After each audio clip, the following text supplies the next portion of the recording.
ouverte.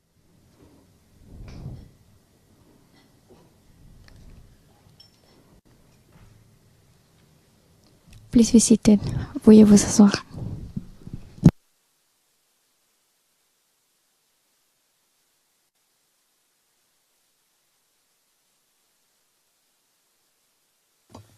Thank you very much.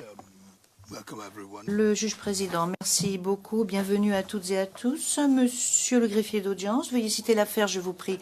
Le greffier d'audience, bonjour monsieur le président, mesdames, messieurs les juges. La situation en République de Côte d'Ivoire dans l'affaire Le Procureur contre Laurent Gbagbo et Charles Blé Goudet. Référence de l'affaire ICC 02 11 01 15 et nous sommes en audience publique. Le président, je vous remercie. Je souhaiterais que les parties se présentent en commençant par l'accusation. Monsieur Stewart.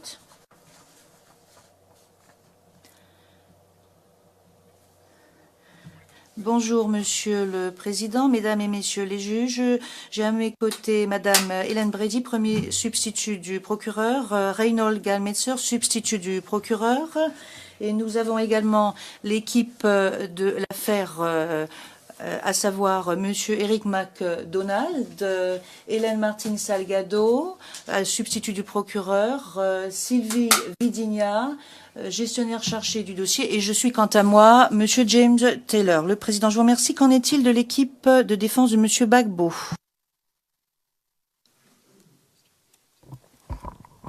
Bonjour Monsieur le Président, bonjour Mesdames, bonjour Messieurs. L'équipe de défense de Laurent Gbagbo est composée de Madame Naouri, conseiller associé du professeur Jacobs, de Mesdames Queret, Gantret et Marquet, et quant à moi, je suis Emmanuel Altide, conseiller principal de Laurent Gbagbo.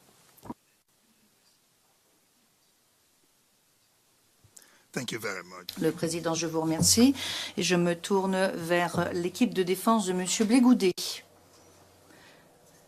Maître Knops, bonjour Monsieur le Président, Mesdames et Messieurs les juges. J'ai à mes côtés mon co-conseil, Maître Claver Hendry, avocat au barreau d'Abidjan. Le conseil, Maître Kadji, ainsi que Maître Seri Zoku, avocat au barreau de Bruxelles.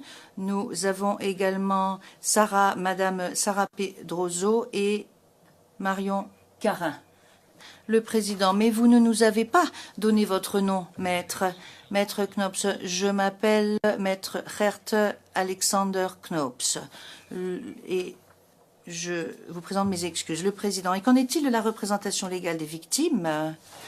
Maître Massida, bonjour. Monsieur le président, mesdames et messieurs les juges, j'ai à mes côtés, Maître Ludovica Vetruccio, Maître sur ma gauche, sur ma droite, Maître Alexis Larivière, derrière moi, Monsieur Patrick Chidimbo, gestionnaire chargé du dossier, Monsieur Pablo Aliendes, stagiaire, et je suis quant à moi, Maître Paulina Massida. Je vous remercie. Et qu'en est-il de l'équipe du greffe? Mesdames, Messieurs les juges, avec moi sur le banc du greffe, il y a Romina Morello, qui est conseiller juridique en charge des relations extérieures et de la coopération judiciaire, Marie Mathieu, qui est conseiller juridique en charge des questions juridiques au bureau des affaires juridiques du greffe, et moi-même, Marc Dubuisson, directeur de la division des services judiciaires pour le greffier Peter Lewis.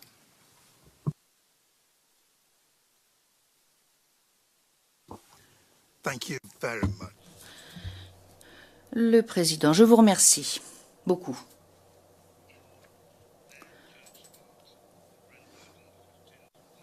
Par son jugement rendu le 15 janvier 2019, la Chambre de première instance, à la majorité, a acquitté Monsieur Laurent Gbagbo et Monsieur Charles Blé Goudet, qui ont été acquittés de toutes les charges dans l'affaire devant cette Cour. La Chambre de première instance n'a pas encore donné l'intégralité des raisons expliquant leur acquittement, et elle le fera en temps voulu. D'ordinaire, suite à un acquittement, les défendants doivent être mis en liberté immédiatement, à moins que la Chambre de première instance n'ordonne, sur la requête du procureur, le maintien de leur détention en attendant l'appel interjeté contre l'acquittement. Le lendemain, à savoir le 16 janvier 2019, le procureur n'a pas demandé le maintien des défendants. Toutefois, le procureur a demandé, au lieu de cela, que M. Gbagbo et M. Blé Goudé devraient se voir octroyer une mise en liberté sous condition en attendant l'appel que le procureur envisageait de déposer contre leur acquittement suite à la communication des raisons de la Chambre de première instance pour l'acquittement.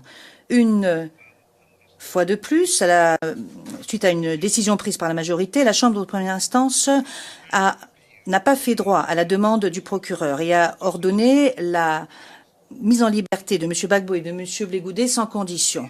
Le procureur a ensuite interjeté appel suite au refus de la Chambre de première instance d'imposer des conditions à cette mise en liberté. La Chambre d'appel est donc convoquée aujourd'hui pour entendre cet appel.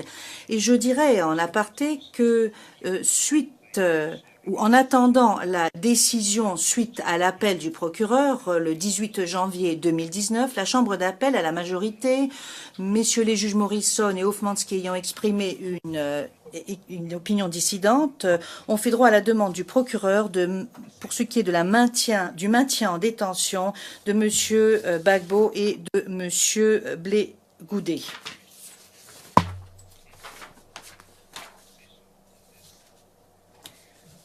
Et je le répète, cette décision a été rendue le 18 janvier 2019.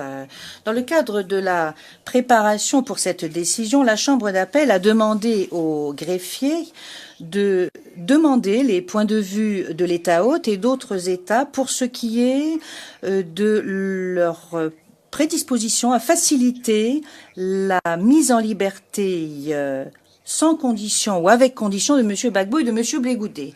Au fin de l'audience d'aujourd'hui, la Chambre d'appel a rendu une ordonnance sur la conduite de la procédure. Par cette ordonnance, la Chambre d'appel a énoncé les questions sur lesquelles elle souhaite entendre les parties et participants. Lors de notre première session ou séance aujourd'hui, nous allons entendre les arguments des parties et des participants en audience publique au sujet de la question juridique qui leur a été posée par la Chambre d'appel. Nous allons procéder de la sorte. Nous donnerons dans un premier temps la parole au procureur, qui sera suivi par le représentant légal des victimes, puis par le conseil de M. Gbagbo et enfin par le conseil de M.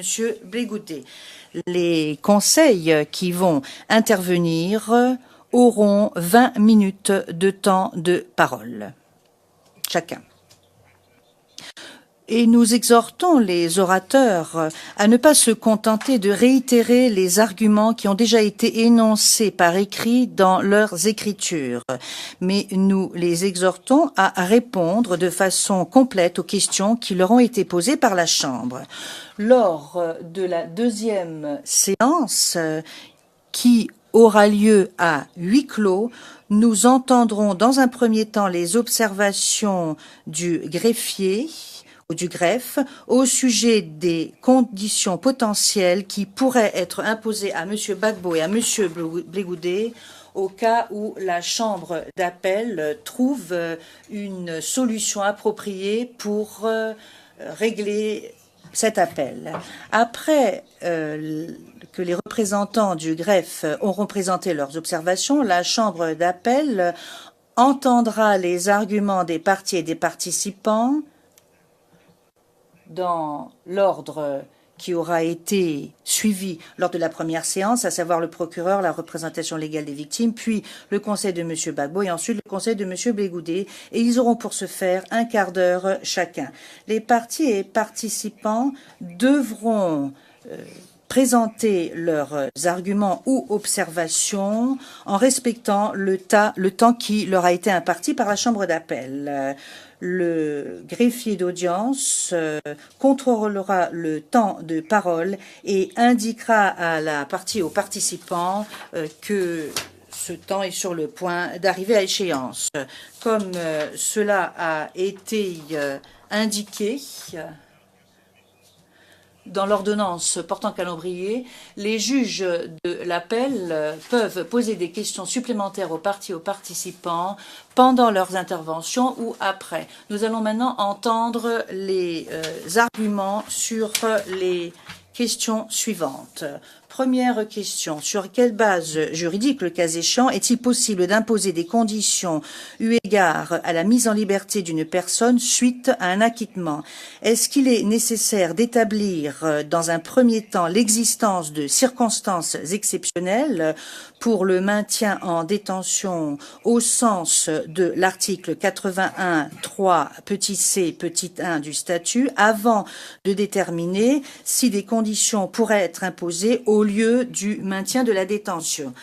À titre subsidiaire, et il s'agit de la troisième question, est-ce que la mise en liberté d'une personne acquittée avec condition peut être considérée inappropriée avant que ne soit considérée l'existence de circonstances exceptionnelles qui justifient le maintien en détention au titre de l'article 81.3 petit c petit 1. Et je vais maintenant donner la parole en commençant par l'accusation.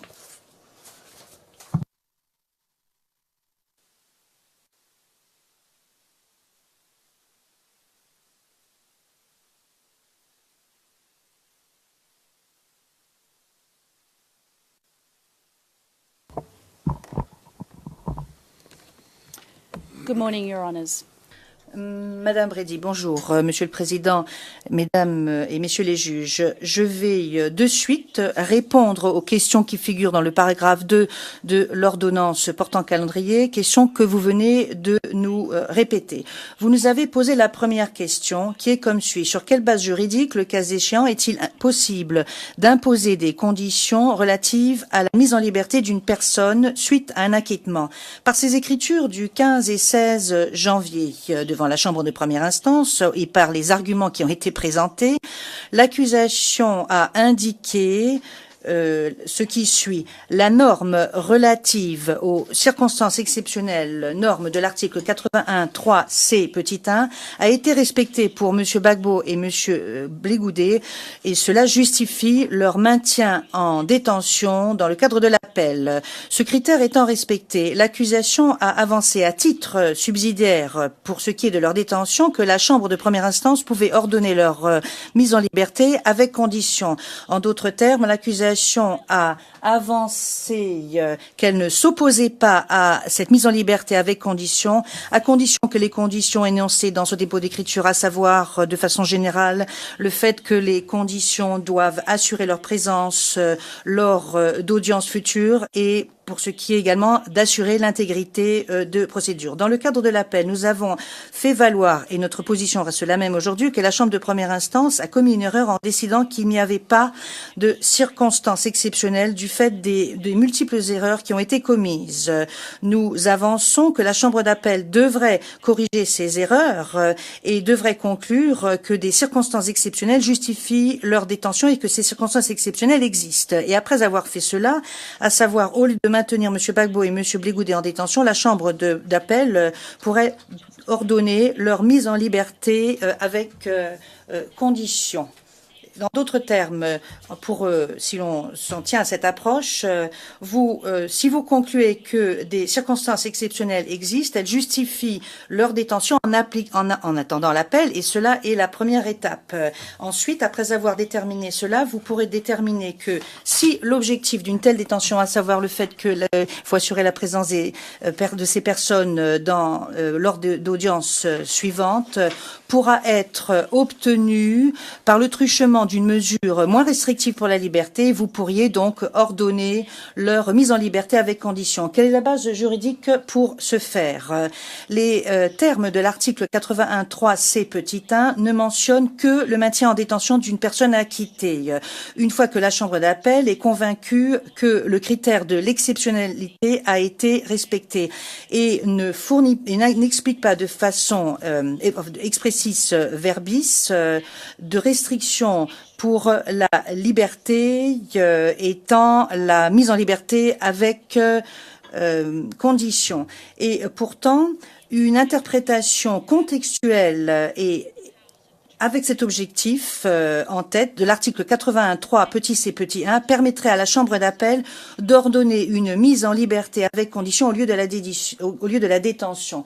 Alors, nous indiquons premièrement, pour fonder nos arguments, ce qui suit. Premièrement, l'article 83.1 dispose que la Chambre d'appel a tous les pouvoirs de la Chambre de première instance. Deuxièmement, lorsque nous avons une personne accusée qui fait l'objet d'un mandat d'arrêt, il est clair qu'au terme de l'article 62 et 3, si la Chambre de première instance n'est pas convaincue que les conditions de l'article 58 existent, à savoir risque d'évasion, risque d'obstruction lors de l'enquête, etc., si tout cela est respecté, elle met en liberté la personne avec ou sans condition. En d'autres termes, une Chambre de première instance a le pouvoir d'ordonner une mise en liberté avec condition. Et puis troisièmement, nous avons la règle 119 qui stipule que la Chambre de première instance ou la Chambre préliminaire peut énoncer une ou plusieurs conditions qui vont restreindre la liberté de la personne.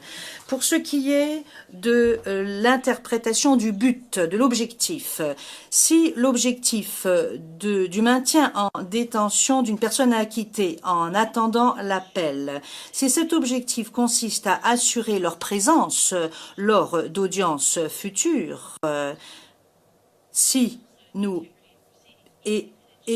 vous pouvez également assurer l'intégrité de telle audience, et ce, de façon moins restrictive pour la liberté de la personne, il ne serait pas logique de ne pas autoriser cela. Nous l'avons vu dans l'affaire Bemba, et je fais référence à l'arrêt dans l'affaire Bemba, au A7 au paragraphe 55. La Chambre d'appel a indiqué que la Chambre d'appel a conclu que lorsqu'il y a un risque qui, en règle générale, justifie la détention, tel que le risque d'évasion, que cela peut être géré avec des conditions qui sont imposées lors de la mise en liberté, ce qui fait que la Chambre peut ordonner la mise en liberté avec condition, par opposition à la détention. Et il n'y a aucune raison de ne pas étendre ce principe à la Chambre d'appel. Si, par ailleurs, vous n'êtes pas convaincu par nos arguments suivant lesquels la Chambre de première instance a commis une erreur et que le critère des circonstances exceptionnelles au titre de l'article 81.3 petit c petit 1 est respecté, il y a une autre base juridique qui vous permettrait de le faire et qui, en fait, m'amène véritablement à répondre de suite aux questions 2 et 3 parce que ce sont la question 2 et 3 représente le revers de la médaille par rapport à la question numéro 1. Donc, la question étant comme suit. Est-il nécessaire, dans un premier temps, de déterminer l'existence de circonstances exceptionnelles pour le maintien de la détention au titre du sens qui lui est conféré par l'article 81.3 petit c petit 1 du statut, avant de déterminer si ces conditions peuvent être imposées au lieu d'un maintien en détention? Et à titre subsidiaire, est-ce que la mise en liberté d'une personne acquittée avec condition peut être considérée? Est-ce que la conclusion peut être que cela est approprié avant que l'on ne puisse prendre en considération l'existence de circonstances exceptionnelles qui justifient le maintien en détention au titre de l'article 81, 3 petit c petit 1. À notre avis, la Chambre d'appel devrait dans un premier temps déterminer l'existence de circonstances exceptionnelles pour le maintien en détention de ces deux personnes au titre de l'article 81, 3 petit c petit 1 avant de décider si, premièrement, il conviendra d'ordonner leur mise en liberté avec conditions et petit 2, dans quelles conditions. C'est la base sur laquelle nous nous sommes appuyés pour présenter cette question au niveau de l'appel et au niveau de la première instance. Pourquoi? Parce que une décision visant le maintien en détention de quelqu'un qui a été acquitté avec un appel pendant ou, en d'autres termes, de restreindre leur liberté pour cette période est importante. Il ne doit pas être prise à la légère. Le président, est-ce qu'il n'y a pas de différence entre la détention et la mise en liberté? Madame Brady, oui, bien entendu, Monsieur le Président. C'est exactement ce que j'étais sur le point de vous dire. Nous avons la Cour européenne des droits de l'homme ainsi que la Cour interaméricaine des droits de l'homme qui a une approche extrêmement protectrice par rapport à la liberté de ces personnes, tout comme les législations internationales des droits de l'homme adoptent une approche plutôt circonspecte lorsqu'il s'agit de maintenir en détention une personne qui a été acquittée. Donc, pour répondre à votre question, Monsieur le Président, je vous dirais que, bien sûr, que nous pensons qu'une mise en liberté avec condition est beaucoup moins, est inférieure en quelque sorte, et moins importante à la restriction de la liberté. Le président, eh bien alors pourquoi est-ce que vous utilisez les mêmes circonstances, les mêmes paramètres pour la détention, tout comme pour la mise en liberté avec condition? Est-ce que vous ne pensez pas que cela puisse induire en erreur? Madame Brady, non, Monsieur le Président. Il y a certes des similitudes, mais cela constitue une restriction par rapport à la liberté. Et je suis d'accord avec vous, mais à un moindre degré, une fois de plus, parce que nous parlons d'une personne qui a été acquittée et qui attend un appel. Mais une fois de plus, pour répondre à votre question, je souhaiterais vous dire que nous reconnaissons absolument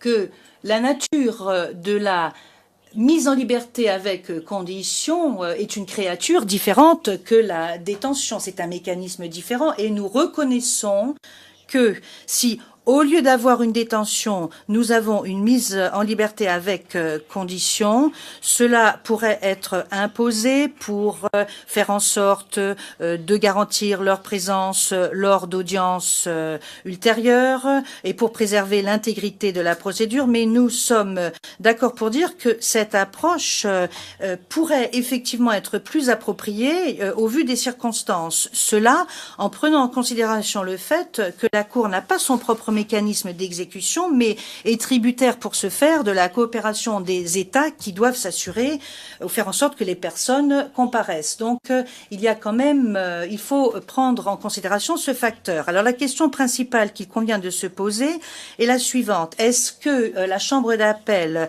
a le pouvoir ou la base juridique qui lui permet d'ordonner une mise en liberté avec condition si le critère de l'article 81.3 petit c petit 1 n'est pas respecté.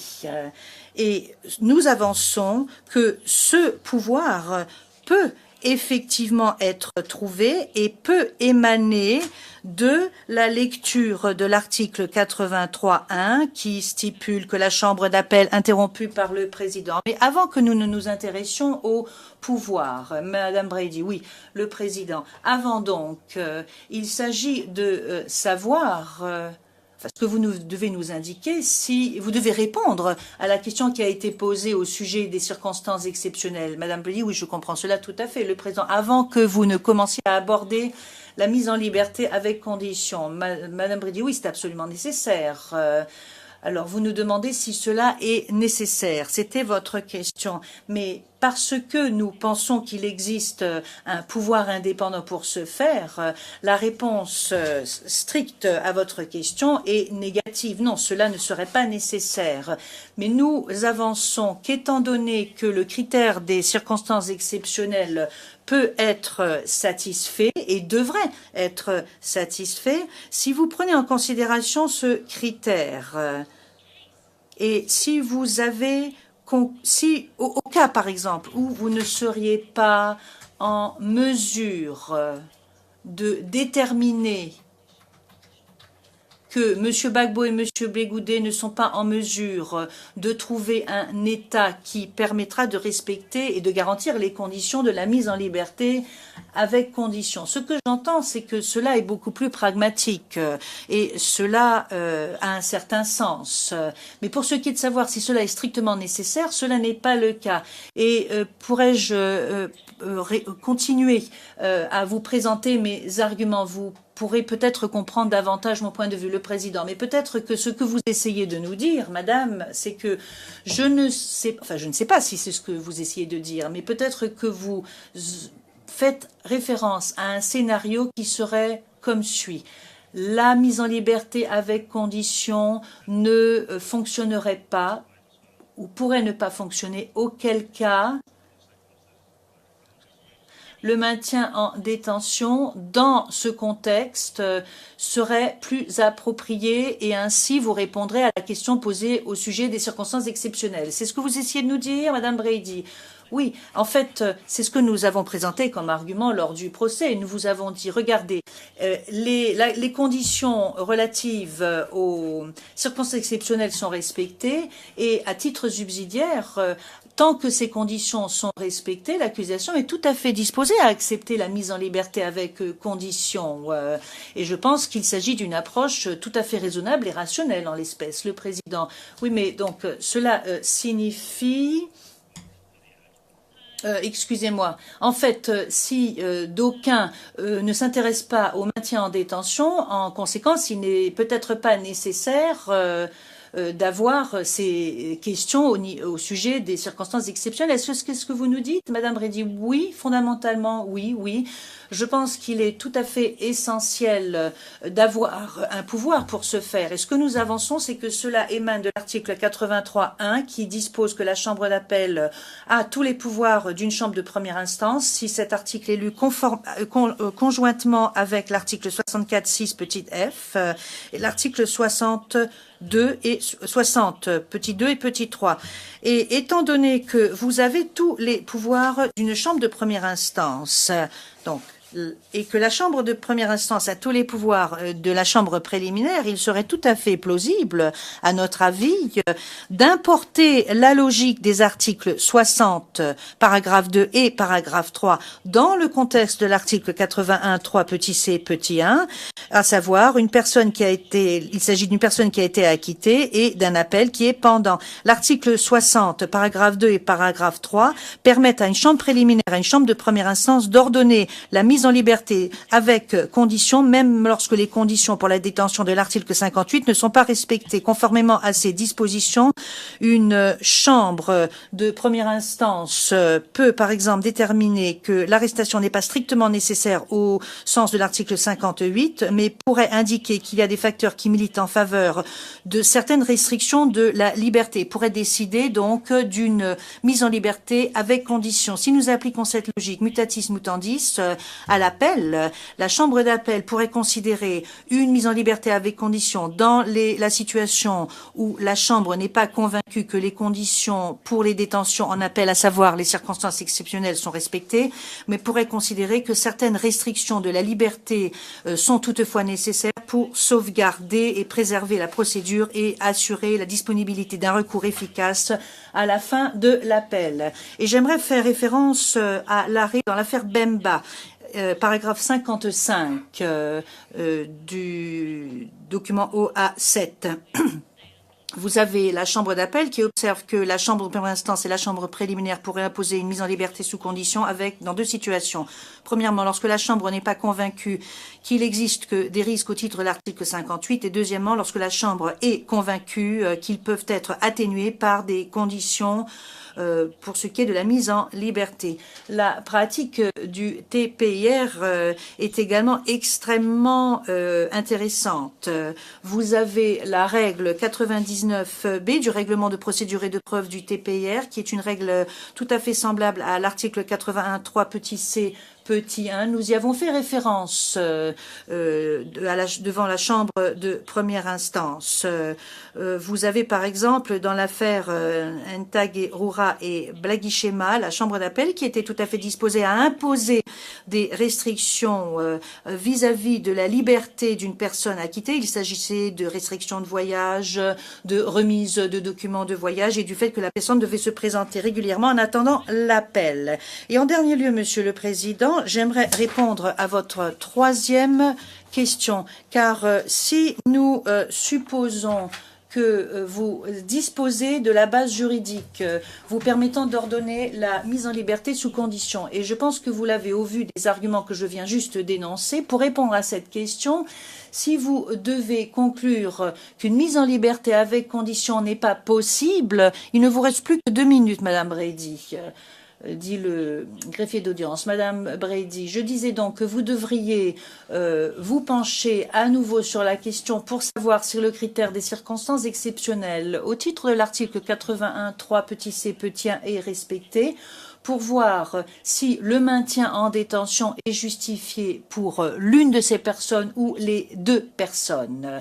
Alors, je comprends bien que votre question est un peu différente de la question numéro 3 à laquelle je viens de répondre, parce que vous m'avez demandé si vous devez conclure le caractère inapproprié du maintien en détention avant de considérer le respect du critère des circonstances exceptionnelles au titre de l'article 81.3 petit c petit 1. Et à notre avis, Monsieur le Président, il est difficile de voir pourquoi cette approche devrait absolument être retenue.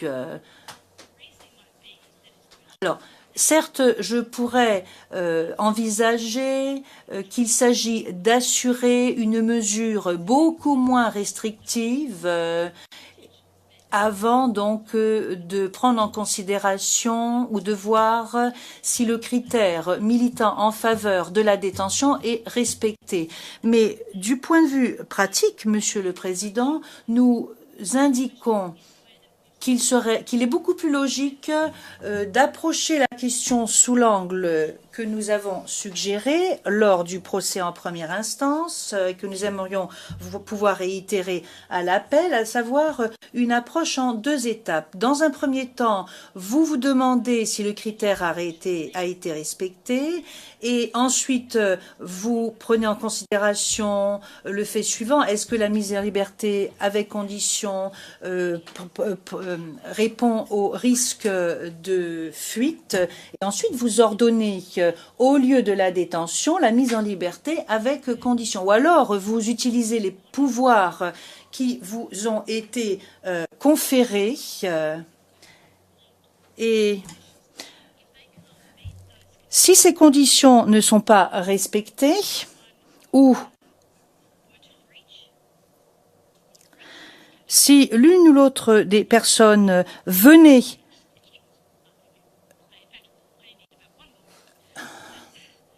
interrompu par le greffier d'audience. Il ne vous reste plus que 5 minutes.